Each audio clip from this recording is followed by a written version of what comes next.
Guys, today I'm going to be showing you how to do your hair. The first thing you're going to do is pick up a small section near your part. You're going to take it and split it up into 3 sections like you're doing a regular French braid. And you're going to start here and just move along down to the side as I'm going to show you here. If you don't know how to French braid, make sure you tell your friends or tell me. It took me a really long time to do it, but here I am showing you all how to do it. So if you have any questions, you have any troubles, just practice it, you'll get better at it. And I'm sure it'll come easy to you.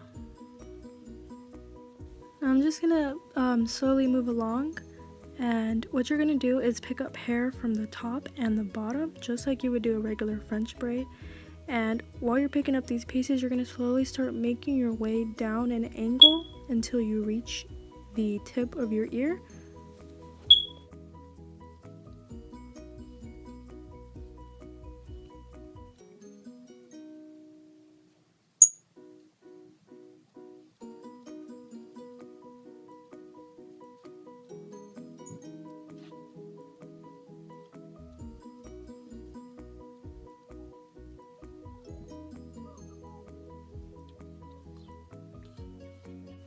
Now, you're going to continue to do this until you have a clear passageway from your braid to your ear. You're going to understand what I'm saying. I'll show you in a little bit here. As you can see, I picked up all the hair and now you can only see my ear.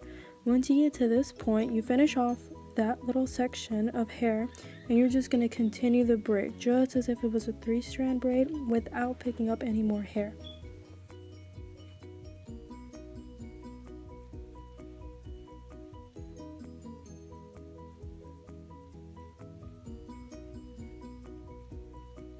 Now when you get to the end of the braid, you're going to want to get an elastic, a clear one or a black one, and just tie off the end. Don't worry, you're not going to leave that on there. You're going to look like a crazy person.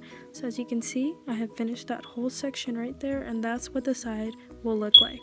Now I'm just going to go ahead and do the same thing on the other side exactly, part it in 3 sections and start French braiding, picking up pieces from the top and the bottom until I get to right about my ear. Now that I finished this side and I'm already at the end, you're just going to do the same thing and tie it off with a small elastic. Now that you have your 2 braids done, the next step is to slowly pick out and pull out the sides of the braid. Just gently tug on them. This will help your braid look more full and it'll also make it look big. This is super important for those of you who have really thin hair.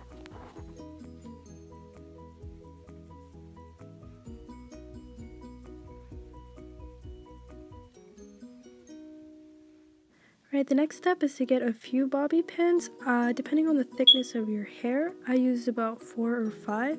All you're going to do is grab that first braid and lay it flat across the back of your head. Right where the rubber band is at the end of your braid, you're going to stick 2 bobby pins in and you're going to cross them like an X. This is going to make sure that your braid does not move and it is super secure. After you're done bobby pinning the first braid, you're going to go ahead and grab the second one and you're going to lay it flat across the back of your head just like you did with the first one. You're going to get the ends and you're going to stick them under the first braid as if to hide them. Once that's done and you get the ends under the first braid, you're going to get bobby pins and crisscross them just like you did with the first.